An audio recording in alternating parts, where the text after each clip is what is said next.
Bonjour tout le monde et bienvenue dans ce nouvel épisode des Cinecdotes consacré à Ghost in the Shell. Le film sortira le 29 mars 2017 en France et sera réalisé par Rupert Sanders. Pour ceux qui n'ont pas remarqué, il y a les 10 premières minutes qui sont sur YouTube, donc je vous mettrai un lien en description si jamais ça vous intéresse de voir. Du coup on passe au casting, comme d'habitude on a Scarlett Johansson, Takeshi Kitano, Pilou Asbæk, Michael Pitt et Juliette Binoche. Vite fait, je vous précise avant que la vidéo commence, je connais pas l'œuvre originale en fait, du coup peut-être que je vais me tromper à droite à gauche sur ce que je vais dire ou sur des photos. Dites-le moi dans les commentaires si c'est le cas et je suis désolé d'avance. Comme je vous le disais tout à l'heure, c'est Rupert Sanders qui a réalisé Ghost in the Shell. Il a aussi réalisé Blanche-Neige et le Chasseur pour ceux qui voudraient savoir. Il avait tellement à cœur de respecter le matériau d'origine qu'il a décidé d'aller directement à New York pour s'imprégner de l'univers du manga. Avant que le rôle revienne à Scarlett Johansson, il devait être attribué à Margot Robbie. Et voilà, elle a arrêté pour faire ça. Triste.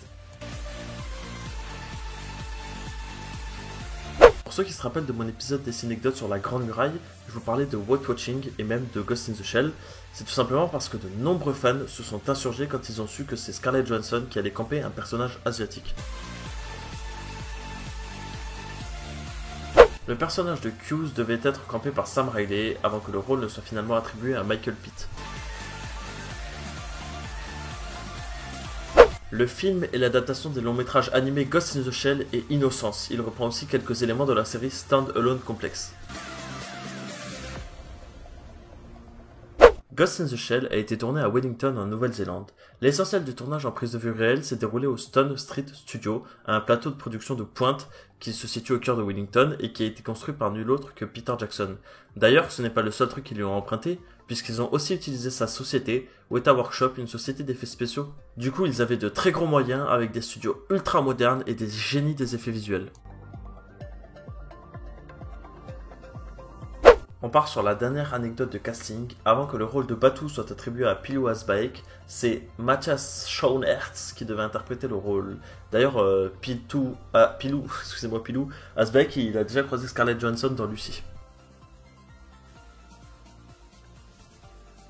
Pour le réalisateur, il était essentiel d'imaginer un univers futuriste, multiculturel et multi-ethnique. On a des gens qui viennent vraiment des quatre coins du monde, c'est impressionnant. Je peux vous citer le Japon, la Nouvelle-Zélande, l'Australie, la France, l'Angleterre, les États-Unis, le Canada, le Zimbabwe, le Danemark, Singapour, la Pologne, la Turquie, les îles Fidji, la Chine, la Roumanie et pour finir la Belgique.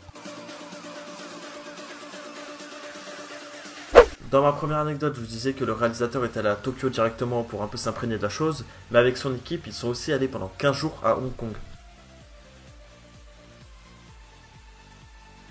Scarlett Johansson est devenue experte dans l'art de mettre des coups en s'arrêtant à quelques millimètres dans son adversaire. D'ailleurs, d'après le réalisateur, c'est très terrifiant à voir. Elle est aussi également l'une des rares personnes capables de vider le chargeur complet d'un fusil mitrailleur automatique sans fermer les yeux. La BO des animés Ghost in the Shell a été composée par Kenji Kawai. De son côté, Rupert Sanders a décidé de faire appel à Clint Mansell, le réalisateur de la BO de Requiem for a Dream. Pour ceux qui ont déjà vu des animés, vous savez qu'ils ont vraiment une esthétique bien particulière, et malheureusement pour le directeur de la photographie, la plupart des caméras numériques actuelles produisent une image beaucoup trop nette pour retranscrire cette qualité picturale. Il a donc travaillé avec Panavision à la conception d'objectifs sur mesure pour l'Arri Alexa 65. Ils ont conçu de nouvelles focales grand angle. Beaucoup savent ce que c'est les grands angles, mais si jamais vous savez pas vraiment, il y a le petit dessin qui est là pour illustrer, donc vous cherchez grand angle sur le dessin et vous regardez ce que c'est. Les costumes ont été conçus par Kurt Swanson et Bart Muller qui ont déjà travaillé sur Hunger Games La Révolte ou encore Dallas Buyers Club. Merci à tous ceux qui sont restés jusqu'au bout de cette vidéo. N'hésitez pas à me dire si vous voulez plus de vidéos sur des films qui ne sont pas encore sortis. Et je vous dis à mercredi.